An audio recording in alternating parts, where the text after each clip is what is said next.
그 생존자 편향 오류라는 용어가 있습니다. 2차 세계대전 때 사용된 말인데요.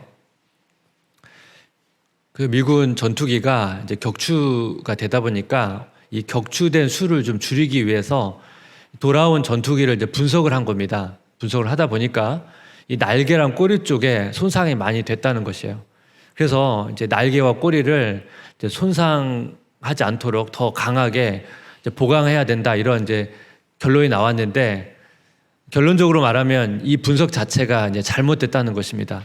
왜냐하면 이 분석하는 과정에서 이 추락된 전투기, 돌아오지 못한 전투기가 더 중요한데 이런 전투기를 이제 분석하지 않았다는 것입니다. 그래서 이제 결국 살아남은 어떤 사람이나 살아남은 것만을 분석해서는 그 분석이 정확하지 않다. 그래서 이거를 이제 생존자 편향 오류라고 라는 말을 사용하게 됩니다. 우리가 지금 오늘 모델에 관련된 오늘 내용을 좀 다룰 텐데, 우리가 어떤 분야에서 성공적인 모델을 때로는 우리가 추구하고 그 사람을 이제 본받으려고 합니다. 그때 이제 중요한 것이 뭐냐면, 우리가 너무 성공한 한 사람의 특정한 사람을 추구하게 될 때는 실패할 가능성이 높다는 것입니다. 왜냐하면 그 분야에서 그렇게 성공한 사람은 아주 소수이고 대부분의 많은 사람들은 다 실패했기 때문에 이런 실패한 사람들을 우리가 살피지 않고 그냥 성공한 그 한 사람에만 추구하면 나도 저렇게 성공할 수 있어 라고 하는 관점은 이렇게 좋지가 않다는 것입니다. 예를 들면 우리가 뭐 IT 분야에서 되게 유명한 빌 게이츠 같은 사람이 있죠. 우리가 빌 게이츠처럼 그렇게 연구하고 그렇게 산다고 해서 우리가 빌 게이츠처럼 성공하고 큰 돈을 벌 수 있느냐? 그렇지는 않죠. 왜냐하면 지금도 IT 분야에서 수많은 사람들이 진짜 빌 게이츠처럼 열심히 노력하고 뛰고 있지만 다 그렇게 성공하는 것은 아니거든요.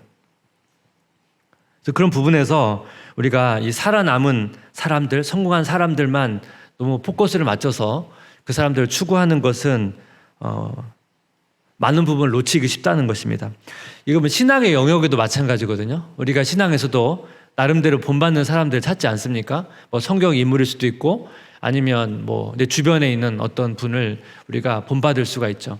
이 부분에서도 마찬가지인 것 같습니다. 우리가 어떤 그분의 어떤 신앙의 성공에 포커스를 맞추면 중요한 부분을 놓칠 수 있다는 것입니다. 성경에서도 여러분 어떤 성경의 인물의 어떤 훌륭한 면을 드러내 보이죠. 하지만 그분의 모든 삶을 전체적으로 보게 되면 그 사람도 또 신앙이 좋을 때도 있지만 연약한 모습을 성경은 되게 솔직하게 다 묘사하지 않습니까? 그런 모습도 있고, 성경이 기록하지 않은 어떻게 보면 되게 평범한 삶들은 대부분 생략이 많이 됐다 보니까 그런 부분을 우리가 생각하지 않는다면 우리 또 하나 신앙의 어떤 인물을 본받는 부분에서도 놓치는 부분이 있다는 것입니다. 또 하나 특히 신앙의 부분에 있어서는 세상이야 뭐 어떻게 보면 그 사람의 어떤 노력에 대한 평가를 하겠지만 신앙의 영역에서는 우리가 아무리 뭐 노력을 하는 것도 중요하지만 더 중요한 게 뭡니까? 하나님께서 그 사람을 통해서 일하셨고 역사하셨기 때문에 그런 은혜와 역사가 나타난 것이기 때문에 단순히 그런 본받는다고 했을 때 그냥 단순히 어떠한 행동이나 그런 부분을 따라가고 쫓는 것은 어떤 한계점이 있다는 것입니다. 오늘 본문에서도 그런 내용들을 좀 생각하면서 보면 좋겠다는 생각을 합니다. 그 빌립보서의 주제가 이제 복음에 합당한 생활하자, 이것이 핵심 주제고, 그 주제를 가지고 빌립보서를 보게 되면 그동안 다뤘던 게 뭐냐면 이제 하나 되는 거죠. 공동체가 하나 되고 하나 되어서 겸손한 모습으로 성화를 추구하고, 그것이 이제 지난주 이렇게 다뤘던 내용들인데, 바울이 이제 오늘 본문에서 무슨 얘기를 하냐면 복음에 합당한 생활을 한 사람의 모델을 제시합니다. 두 사람을 제시하거든요. 디모데와 에바브로디도 두 사람을 예로 들어 이제 설명을 하는데, 왜 두 명을 예로 드냐? 여기 이유가 있습니다. 바울은 원래 디모데를 이제 빌립보 교회에 좀 파송하기를 원했는데, 디모데가 지금 이제 감옥에 갇힌 바울을 좀 돕고 있는 상황이었거든요. 그러다 보니까 지금 디모데를 보낼 수 없는 상황이 된 것입니다. 빌립보서 2장 23절, 24절 한번 같이 읽어볼까요? 그러므로 내가 내 일이 어떻게 될지를 보아서 곧 이 사람을 보내기를 바라고 나도 속히 가게 될 것을 주 안에서 확신하노라. 여기 보면 내가 내 일이 어떻게 될지를 보아서, 지금 사도 바울이 이제 빌립보서는 이제 죽음을 얼마 앞둔 그런 상황에서 쓰여진 상황이다 보니까 여러 가지 이제 자기 처한 상황들이 어려움들이 있었습니다. 그러다 보니까 이게 어느 정도 정리가 좀 되고 안정이 되면 그때 뭐예요? 이제 디모데를 보내려고 하는 것이고, 또 본인이 만약 이제 감옥에서 풀려난다면 자기도 빌립보 교회를 가고 싶다는 그 소망함을 고백하고 있는 것을 보게 됩니다. 그래서 바울이 지금 디모데를 보내고 싶은데 보낼 수 없으니까 대신해서 보낸 사람이 에바브로디도입니다. 그래서 지금 두 사람을 소개하는 겁니다. 빌립보서 2장 25절을 보니까 그러나 에바브로디도를 너희에게 보내는 것이 필요한 줄로 생각하노니 그는 나의 형제요 함께 수고하고 함께 군사된 자요 너희 사자로 내가 쓸 것을 돕는 자라. 이 에바브로디도는 어떤 사람이냐면 빌립보 교회 성도였어요. 성도였는데 이 바울의 필요를 돕기 위해서 빌립보 교회가 파송한 사람입니다. 근데 이 에바브로디도가 오늘 본문 내용을 보시면 알겠지만 아픕니다. 어떻게 이제 아프게 됐는지는 잘 모르겠는데 좀 심각한 질병에 걸립니다. 그래서 빌립보서 2장 27절을 보니까 그가 병들어 죽게 되었으나 하나님이 그를 긍휼히 여기셨고 그뿐 아니라 또 나를 긍휼히 여기사 내 근심 위에 근심을 면하게 하셨느니라. 지금 바울은 이제 자기를 도우려고 지금 에바브로디도라는 사람이 왔는데 이 사람이 지금 병에 걸린 거예요. 이제 병에 걸렸는데 심각한 거예요. 거의 죽을 것 같은 그런 위기에 직면하다 보니까 바울이 얼마나 이제 마음이 이제 아프고 근심이 있었겠습니까? 근데 하나님께서 에바브로디도를 불쌍히 여겨주셔서 놀랍게 회복시켜 주신 거예요.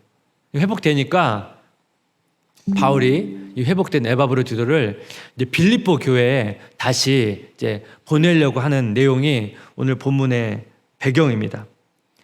그래서 이 시간에는 이제 바울이 디모데와 에바브로디도를 소개하거든요. 그래서 그 복음에 합당한 삶을 사는 사람의 모델로서 이 두 사람을 소개하는데 각각 한 사람씩 그 하나를 이분의 본받을 부분들을 하나씩 좀 나누려고 합니다. 첫 번째, 복음에 합당하게 생활하는 자 디모데는 뭐냐면 영혼 생각입니다. 영혼 생각. 빌립보서 2장 20절 22절 말씀을 한번 같이 읽어볼까요? 이는 뜻을 같이하여 너희 사정을 진실히 생각할 자가 이밖에 내게 없음이라. 디모데 연단을 너희가 안 하니 자식이 아버지에게 함같이 나와 함께 복음을 위하여 수고하였느니라.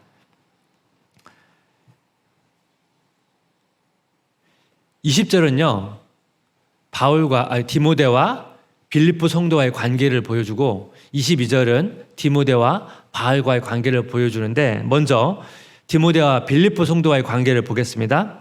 20절을 보니까 너의 사정을 진실히 생각할 자 이렇게 디모데를 소개합니다. 근데 여기 생각한다는 단어가 등장하죠. 근데 이 단어는 이 번역된 생각하다라는 의미보다 훨씬 더 깊은 의미를 가지고 있습니다. 이게 어떤 의미냐면 어떤 영혼에 처한 어떤 어려움을 생각하면서 걱정한다는 단어입니다. 그래서 이 단어가 다른 성경에서는 주로 염려하다, 걱정하다 이런 의미로 주로 많이 번역된 단어입니다. 그러니까 이 단어를 오늘 본문을 다시 이제 번역한다면 너의 사정을 진실히 걱정할 자입니다. 걱정. 그 디모데가 빌립보 성도들의 상황을 생각하면서 그 영혼을 걱정하는 그런 사람이라 이렇게 얘기하는 것입니다. 그만큼 그 영혼에 대해서 관심을 갖고 그 영혼에 대해서 사랑하고 그런 모습을 디모데가 가졌다는 것을 바울이 지금 소개하고 있는 것입니다. 디모데의 이런 모습은 우리 빌립보서 2장에서 그 예수님의 모습을 우리가 한번 살펴봤습니다. 앞에서 겸손 얘기를 하면서 그 겸손의 모델로서 예수님을 이렇게 소개하는 내용이 나오는데 이 디모데의 모습은 그런 예수님의 모습을 닮아 있습니다. 빌립보서 2장 7절 말씀을 보니까 어떤 예수님의 모습이 나옵니까? 오히려 자기를 비워 종의 형체를 가지사 사람들과 같이 되셨고, 예수님께서 하나님의 존재로서 거룩하시고 영광스러운 하나님의 존재가 지금 인간의 몸을 입고 종의 형체를 가지사 성육신을 하셨다는 것을 이야기하고 있죠. 그렇다면 여러분, 왜 예수님께서 인간의 몸을 입으셨죠? 그것은 바로 인간이 가지고 있는 그런 연약함과 그 모습을 보고 하나님께서 걱정하셨기 때문에 그렇습니다. 그래서 로마서 8장 26절도 이런 비슷한 맥락이죠. 이와 같이 성령도 우리의 연약함을 도우시나니 우리는 마땅히 기도할 바를 알지 못하나 오직 성령이 말할 수 없는 탄식으로 우리를 위하여 친히 간구하시느니라.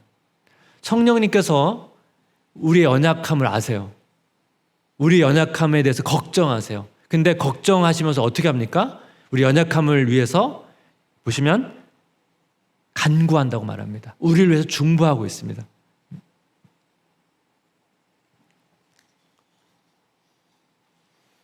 이게 하나님의 마음이죠. 어떤 그 분이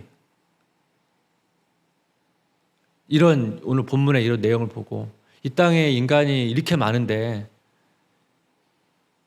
하나님께서 이 많은 사람들을 다 살피고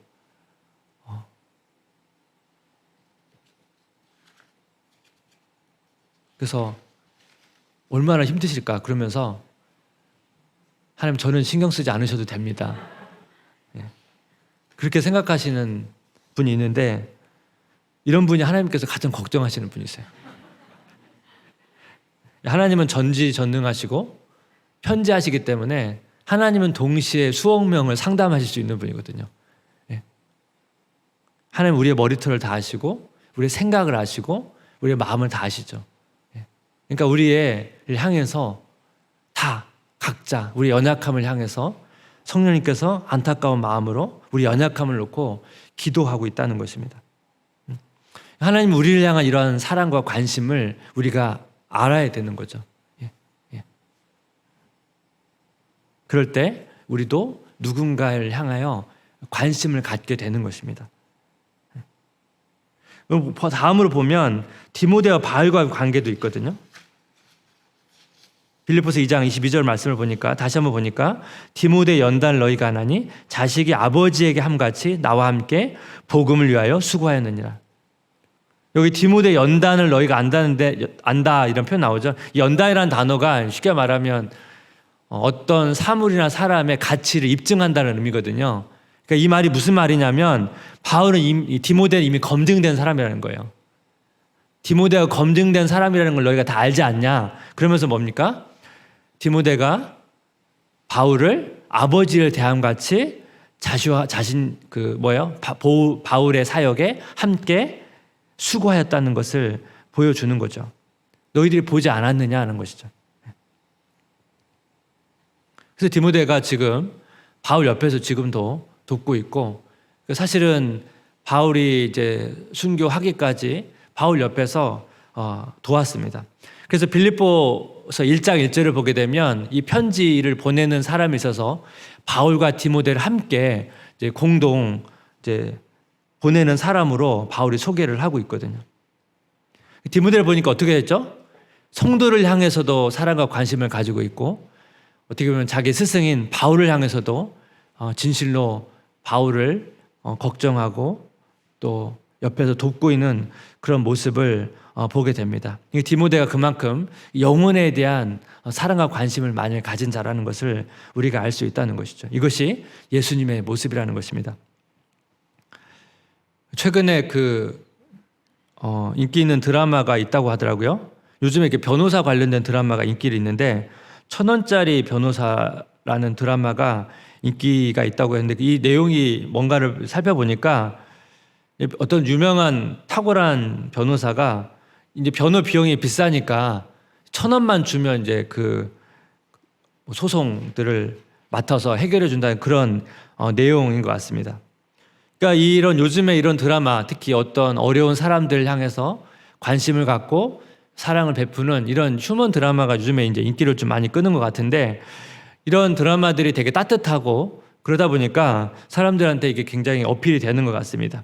근데 이런 내용들을 잘 살펴보면 이러한 내용들이 담고 있는 그런 모습이 교회의 본질이 아니겠습니까? 교회가 바로 지체가 지체를 향해서 관심을 갖고 또 사랑을 베풀고 그런 모습이 이 공동체의 모습이거든요. 지금도 저는 종종 이제 신방을 하거나 다락방 신방을 하거나 이렇게 신방을 하다 보면 뭐 다락방이나 부서에서 디모데처럼 지체를 향해서 관심을 가져주고 또 걱정해주고 또 도와주는 그런 디모데와 같은 분들이 많이 있다는 사실들에 대해서 되게 감사한 마음을 또한 갖습니다.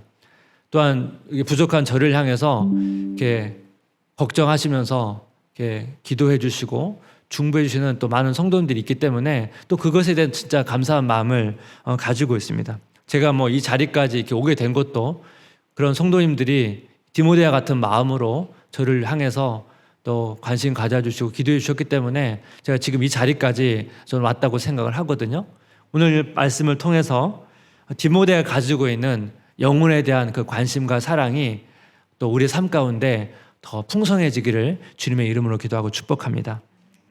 두 번째, 복음에 합당하게 생활한 자 에바브로디도는 뭐냐면 자기 부인입니다. 자기 부인. 빌립보서 2장 30절 말씀을 보니까 여기도 한번 같이 한번 읽어볼까요? 그가 그리스도의 일을 위하여 죽기에 이르러도 자기 목숨을 돌보지 아니한 것은 나를 섬기는 너의 일에 부족함을 채우려 함이니라. 여기 보니까 그가 그리스도의 일을 위하여 죽기에 이르러도 자기 목숨을 돌보지 아니한 것은 앞에 제가 말씀드렸죠. 에바브로디도가 죽을 위기에 있었다고요. 근데도 자기 목숨을 돌보지 않다. 그래서 그 에바브로디도는 자기가 병든 것 때문에 혹시 이제 빌립보 성도들이 그 사실을 알고 이제 걱정할까봐 그것 때문에 걱정했던 사람이거든요. 그러니까 자기의 어떤 안위보다도 교회를 더 많이 생각했던 사람이 이 에바브로디도입니다. 철저히 자기를 부인하고 하나님의 중심적인 삶을 살았던 사람입니다. 그 윌리엄 보든이라는 선교사가 있는데요. 이 윌리엄 보든은 그 미국에서 굉장히 유명한 가문의 사람입니다. 그래서 뭐 이미 뭐 엄청난 그 부의 상속을 이제 뭐 예정된 사람이라고 할까요? 그래서 어느 정도 부자냐면 부모님께서 이제 대학을 졸업하니까 선물로 졸업 선물이 뭔지 아세요? 세계 일주. 스케일이 크죠? 예. 뭐 유럽 몇 개국이 아니고 세계 일주를 시켜줬어요. 근데 윌리엄이 이제 세계 일주를 하면서 여러 날 돌아보니까 이 세상 가운데 너무나 아픔이 많은 거예요. 그 아픔 때문에 그 아픔이 자기의 마음을 되게 압도해 버렸습니다. 그리고 아직까지 복음을 듣지 못한 사람들이 너무 많다는 사실에 대해서 놀랍게 이제 그걸 발견한 거예요. 근데 윌리엄이라는 사람이 사실 이 당시가 이게 신앙생활이 막 기뻤던 사람이 아니거든요. 신앙생활 한 지 얼마 안 된 사람이에요. 그래서 그가 무엇인가 좀 이런 상황 속에서 자기가 뭔가 하고 싶다, 기여하고 싶다 그런 생각을 했고요. 그러면서 어떤 결단을 했냐면 아버지에게 찾아가서 저는 아버지의 기업을 물려받지 않겠습니다. 그리고 저는 선교사의 삶을 살겠습니다. 이렇게 얘기했더니 막 집에서 난리가 났겠죠. 그래도 이제 윌리엄이 뜻을 굽히지가 않았습니다. 그 친구들이 이런 얘기를 했습니다. 모든 걸 버리는구나. 너는 인생을 낭비하는 거야. 이런 이야기를 했는데도 흔들리지 않고 그래서 대학을 졸업하고 이제 신학대원에 가가지고 이제 중국 선교사로 이제 가게 됩니다. 중국 선교사로 나가는데 이제 특히 중국에는 이슬람 사람들에 대한 관심이 많아서 이슬람권들은 주로 언어가 아랍어거든요.